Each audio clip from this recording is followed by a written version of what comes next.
నమస్తే నమస్తే Crick match welcome back to the channel. GABA test అయిపోయిన తర్వాత అందరం ఆసక్తిగా చూస్తుంది ఎంసీజీ మెల్బోర్న్ క్రికెట్ గ్రౌండ్ లో నెక్స్ట్ టెస్ట్ ఫోర్త్ టెస్ట్ ఉంది. మిగిలిన రెండు టెస్టులు బార్డర్ గవస్కర్ ట్రోఫీలో మనం గెలవాలి.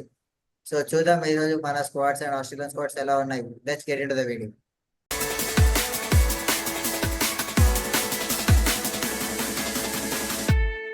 ఈ రోజు వీడియో స్టార్ట్ చేసే ముందు ఈ టెస్ట్ గురించి ఒకసారి చూద్దాం. అందరికీ తెలుసు దీన్ని అందరూ బాక్సింగ్ డే టెస్ట్ అంటున్నారు. Boxing day test is special, ఎందుకంటే మనం ప్రతి ఇయర్ ఎండ్ లో అయితే సౌత్ ఆఫ్రికా లేదా ఆస్ట్రేలియాలో ఉంటాం. సో బాక్సింగ్ డే అంటే ఏం లేదు, వాళ్ళు ఇంటి బయట బాక్సెస్ పెట్టుకొని పూర్ పీపుల్ కి, పేదవాళ్ళకి ఇలా వాళ్ళు డొనేషన్స్ ఇస్తూ ఉంటారు.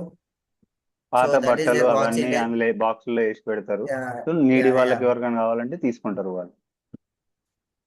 సో అది బాక్సింగ్ డే అంటే. సో ఈ మన ఇయర్ ఎండ్ టెస్ట్ లో ప్రతిసారి మనం బాక్సింగ్ డేకి సౌత్ ఆఫ్రికా ఆస్ట్రేలియాలో ఉంటాం. ఈసారి మనం ఆస్ట్రేలియాకి వెళ్ళాము. మన ఇండియాకి కూడా ఇలాంటి ఒకటి ఉంది, ఒక డే ఒక టెస్ట్ ఉండే వాళ్ళకి బాక్సింగ్ డే టెస్ట్ అన్నట్టు. మనకు కూడా పొంగల్ టెస్ట్ అనేది జరిగేది. ఆ, ఒకప్పుడు అది ఒక 20 years బ్యాక్ అనేది జరిగేది, అది పొంగల్ టెస్ట్ అని. లైక్ సంక్రాంతి టైంలో మనకి పొంగల్ టెస్ట్ జరిగేది. కానీ రాను రాను మనం వదిలేసుకున్నాం దాన్ని. ఎందుకో మనకు కూడా తెలియదు. సో వాళ్ళకైతే అది కంటిన్యూ చేస్తున్నారు. అదొక మంచి ఆ, ఇప్పుడు సౌత్ ఆఫ్రికాలో కూడా అవుతుంది బాక్సింగ్ డే టెస్ట్, పాకిస్తాన్ తోనే ఉంది. సో మనకి ఇక్కడ ఆస్ట్రేలియాతో ఉంది. పాకిస్తాన్ పాకిస్తాన్ సౌత్ ఆఫ్రికాతో ఆడుతుంది అక్కడ. మనం ఆస్ట్రేలియాతో ఆడుతున్నాం ఇక్కడ. వాళ్ళ కల్చర్ ని వాళ్ళు ప్రమోట్ చేసుకుంటున్నారు ఈ విధంగా. మనం వదిలేసుకున్నాం అంతే. So what's so special about boxing లో అగైన్ టుమారో అంటే చాలా మంది వస్తారు ఫ్యాన్స్. అండ్ ఆల్సో వాళ్ళకి Australia is and favourite sport. వాళ్ళకి వాళ్ళ కాంపిటీటర్స్ ఎలా ఉంటారో చూడడానికి కూడా వస్తారు. And India is the biggest competitor for Australia from the years. చాలా ఇయర్ల నుంచి మనమే వాళ్ళ బిగ్గెస్ట్ కాంపిటీటర్స్. సో రేపైతే స్టేడియం నిండిపోతుంది. బాక్సింగ్ డే వాళ్ళకి holiday. And Scott special attraction will be the Scott Boland, వాళ్ళ లోకల్ గాయ్. అతను ఎలా పర్ఫామ్ చేస్తారో చూడడానికి చాలా మంది కూడా ఇంకా ఆసక్తి ఉన్నారు. So let's get into the video and let's see about the squads. So as per the Indian timings పొద్దున్నే 5 o'clock మ్యాచ్ స్టార్ట్ అవుతుంది. సో చూద్దాం మన స్క్వాడ్ ఎలా ఉందో. మన స్క్వాడ్ సేమ్ స్క్వాడ్ తో లేదని ఎక్స్పెక్ట్ చేస్తున్నాను. బట్ ప్రాబబ్లీ రోహిత్ శర్మ కొంచెం టాప్ ద ఆర్డర్ వచ్చి ఆడాలి. రిషబ్ పంత్ ముందుకు రానికుండా ఒక ఫాలో ఫిగర్స్ తొందరగా ఉంటే రిషబ్ కంటే ముందు రోహిత్ వచ్చి పర్ఫామ్ చేస్తే మన బ్యాటింగ్ ఆర్డర్ కి కొంచెం సరిపోతుంది. మేమేమనుకుంటున్నాం. అదే మన ఇప్పుడు మన మెయిన్ ఫ్లా ఒకటే బ్యాటింగ్ లో ఉంది. బ్యాటింగ్ ఆ, మనకి ఒక చేంజ్, బ్యాటింగ్ లో చేంజ్ రావచ్చు. నేను రిపోర్ట్స్ చదువుతున్నా, నితీష్ ని కూర్చోబెట్టి సుందర్ ని తీసుకొస్తారని అంటున్నారు. ఎందుకంటే మెల్బోర్న్ ట్రెడిషనల్లీ స్పిన్ కు కొంచెం అనుకూలిస్తుంది డేస్ గోస్ ఆన్. సో చూద్దాం ఎవరిని రిప్లేస్ చేస్తారనేది. సుందర్ లోపలికి వస్తాడు అనేది అయితే మనకి కానీ పక్కా ఉంది. అలా చూస్తే నితీష్ కూడా స్పిన్ బాగానే ఆడతాడు. ఉమ్, నితీష్ ఆడతాడు బాగానే, కానీ మనకు ఒక ఎక్స్ట్రా స్పిన్నర్ కావాలన్నట్టు చూస్తున్నారు. 3 ఫాస్ట్ అండ్ 2 స్పిన్నర్స్ పోదామని. మెల్బోర్న్ స్పిన్ కి సూట్ అవుద్ది కాబట్టి ఆ, సుందర్ షుడ్ కమ్ ఇన్ అనుకుంటున్నారు. మనం చూద్దాం మరి ఎవరిని తీసేస్తారు, ఎవరు వస్తారు అనేది మనకి తెలియదు. తనుష్ కోటియాన్ కూడా ఇండియన్ నుంచి ఆ, తీసుకొచ్చారు. అశ్విన్ మిడ్ సిరీస్ లో రిటైర్మెంట్ ఇచ్చాడు కాబట్టి. బ్యాటింగ్ లో యా నువ్వు అన్నట్టు ఆ, రిషబ్ పంత్ న్యూ బాల్ కి ఎక్స్పోజ్ అయిపోవడం అనేది మనకి చాలా కన్సర్నింగ్ ఇష్యూ అది. నాకు తెలిసి రోహిత్ శర్మ ముందు వస్తే మంచిగా ఉండు, కానీ లెఫ్ట్ రైట్ కాంబినేషన్ చూస్తున్నారు.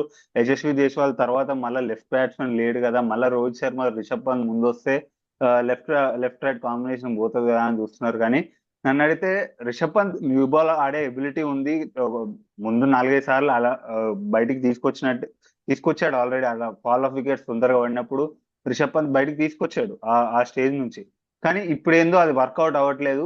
మళ్ళీ రిషబ్ పంత్ ఈ సిరీస్ మొత్తంలో అసలు చాలా కామ్ గా ఉన్నాడు. మనకి ఆస్ట్రేలియాకి వెళ్తున్నాం అంటేనే రిషబ్ పంత్ అందరు రిషబ్ పంత్ మీదనే హోప్స్ పెట్టుకున్నారు. ఎందుకంటే లాస్ట్ 2021లో రిషబ్ పంత్ చేసిన మ్యాజిక్ అనేది అలా ఉండేది. కానీ ఇప్పుడు రిషబ్ పంత్ 3 మ్యాచెస్ అయినాయి, అసలు ఒక మ్యాచ్ లో కూడా పర్ఫార్మెన్స్ లేదు.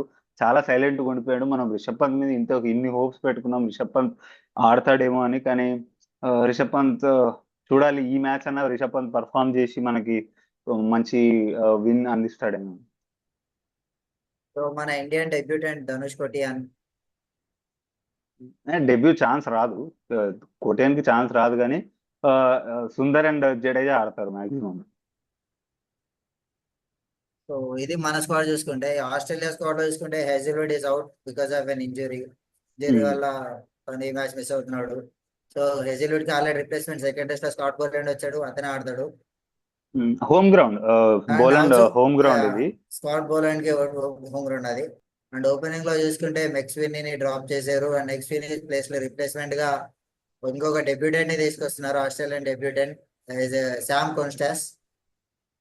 Sam so కాన్స్టాస్ known to be great player, upcoming great player అంటున్నారు. యా, మన ప్రాక్టీస్ మ్యాచ్ లో చూసాం, ప్రాక్టీస్ మ్యాచ్ లో ఇండియాకి అగేన్స్ట్ సెంచరీ కూడా కొట్టాడు.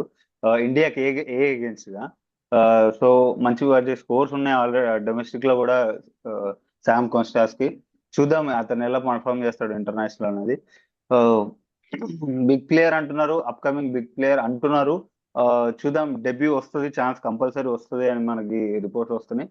సో చూద్దాం. అట్లనే మనం చూస్తే ఇండియాకి బౌలింగ్ లో కూడా కన్సర్న్ ఉంది. బౌలింగ్ లో బుమ్రా మీద ఓవర్ డిపెండ్ అయిపోయి ఉన్నాం.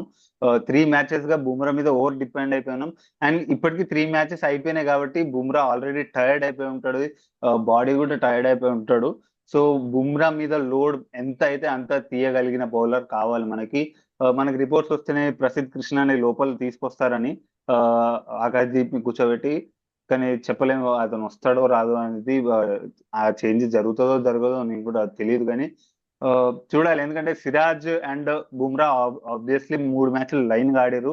వాళ్ళు కొంచెం టైర్డ్ అయిపోయి ఉంటారు. 3 మ్యాచెస్ లైన్ గా ఆ సమ్మర్ హీట్ లో, ఆస్ట్రేలియాలో సమ్మర్, ఇప్పుడు సమ్మర్ హీట్ లో 3 మ్యాచెస్ లైన్ గా ఆడారు. ఆ, ఇప్పుడు 4th మ్యాచ్ ఆడబోతున్నారు. ఈ హీట్ లో ఎంతవరకు ఆడగలుగుతారు అనేది మనం చూడాలి. ఆబ్వియస్లీ వాళ్ళ బౌలర్స్ కూడా టైర్డ్ అయిపోయి ఉంటారు. 3 మ్యాచెస్ అయిపోయినాయి, 4th మ్యాచ్కి వెళ్తున్నారు కాబట్టి వాళ్ళ బౌలర్స్ కూడా టైర్డ్ అయిపోయి ఉంటారు. కానీ మనం కానీ ఆ, వాళ్ళ హోమ్ గ్రౌండ్ ఎందుకు అడ్వాంటేజ్ ఉంటుంది. ఆ మనకు కన్సర్న్ ఏంటంటే వాళ్ళకు ముగ్గురు అంత మంచి బౌలింగ్ చేసే వాళ్ళు ఉన్నారు. ముగ్గురు ఈక్వల్ లోడ్ షేర్ చేసుకుంటున్నారు. కానీ ఇక్కడ లోడ్ మొత్తం బుమ్రా మీద పడిపోతుంది. అది మనం చూడాలి. బుమ్రాకి ఏదన్నా ఈ స్ట్రెయిన్ వచ్చి, లేకపోతే మజిల్ ఏమన్నా స్ప్రెయిన్ వచ్చి ఇప్పుడు కూర్చున్నాడంటే మనకు బౌలింగ్ లేదు అక్కడ. సిరాజ్ ఇప్పటి వరకు షైన్ అవ్వలేదు. ఆస్ట్రేలియా లాస్ట్ టూర్స్ లో ఎంత మంచి చేశాడో సిరాజ్ అంత మంచి ఈ సిరీస్ లో చేయట్లేదు. కానీ చూద్దాం మరి ఇప్పుడు ఈ 2 మ్యాచ్లు మన ఇండియాకి చాలా ఇంపార్టెంట్. ఈ 2 మ్యాచ్లు గెలవాలి మనము. ఆ, చూద్దాం మరి. బ్యాటింగ్ లో కూడా ఎలాంటి చేంజెస్ వస్తాయి అనేవి కూడా చూడాలి. బ్యాటింగ్ ఆ, మొత్తం కేఎల్ రాహుల్ మీద, కింద నితీష్ రెడ్డి మీదనే డిపెండ్ అయిపోయింది. ఆ, మిగతా వాళ్ళు ఎవరు అంత పర్ఫామ్ చేయలేదు. ఒక ఒక ఇన్నింగ్స్ లో కోహ్లీ ఒక సెంచరీ కొట్టిండు, ఒక ఇన్నింగ్స్ లో జైస్వాల్ ఒక సెంచరీ కొట్టిండు, 160. అంతే. మళ్ళీ దాని తర్వాత ఇప్పటి వరకు వాళ్ళు ఎవ్వరూ పర్ఫామ్ చేయలేదు మొత్తం బ్యాటింగ్ లో, ఒక కేఎల్ రాహుల్ అండ్ నితీష్ రెడ్డి తప్ప. ఇంకెవరైనా స్టెప్ అప్ అవ్వాలి, ఆడాలి.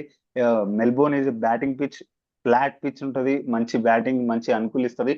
రిపోర్ట్ చూస్తే సెకండ్ డే థర్డ్ డే నుంచి కొంచెం స్పిన్ కి అనుకూలిస్తుంది అంటున్నారు. కానీ maximum batting pitch, drop in pitch కాబట్టి బ్యాటింగ్ కి మస్తు అనుకూలిస్తుంది. సో మనోళ్ళకి కాన్ఫిడెన్స్ తెచ్చుకోగలిగిన పిచ్ ఇది. మనం ఆబ్వియస్లీ 14 years గా మనం ఇక్కడ గెలుస్తూ వచ్చాము, మనం ఓడిపోలేదు ఇక్కడ 14 years గా. ఒక టెస్ట్ మ్యాచ్ కూడా 2 గెలిచాం, ఒక డ్రా అయింది. సో ఇది కూడా గెలవాలి మనం. సో చూద్దాం ఏమవుద్దాం. సో ఇది గైస్ మేము అనుకుంటుంది. రేపు పొద్దున 5 o'clock కి ట్యూన్ ఇన్ అయిపోండి స్టార్ స్పోర్ట్స్ అండ్ హాట్స్టార్ లోకి. 5 o'clock ఎవరు లేచి ఉంటారు కాబట్టి మాక్సిమం ఫస్ట్ సెషన్ అయిపోయినాకనే అందరు లేచి ఉంటారు. 8 వరకు ఫస్ట్ సెషన్ అయిపోతుంది. సో చూద్దాం మరి రేపు ఎలా ఆడతారు, మెల్బోర్న్ లో ఎవరు బ్యాటింగ్ చేస్తారు, ఎవరు బౌలింగ్ చేస్తారు అనేది. నాకు తెలిసి ఫస్ట్ బ్యాటింగ్ చేయడం అనేది మనకి మంచిది అని నేను అనుకుంటున్నా. సో చూద్దాం. సో ఈ వీడియో నచ్చితే ఒక లైక్ వేసుకోండి. Please do subscribe to our channel. Next వీడియోలో మళ్ళీ కలుద్దాం. Until then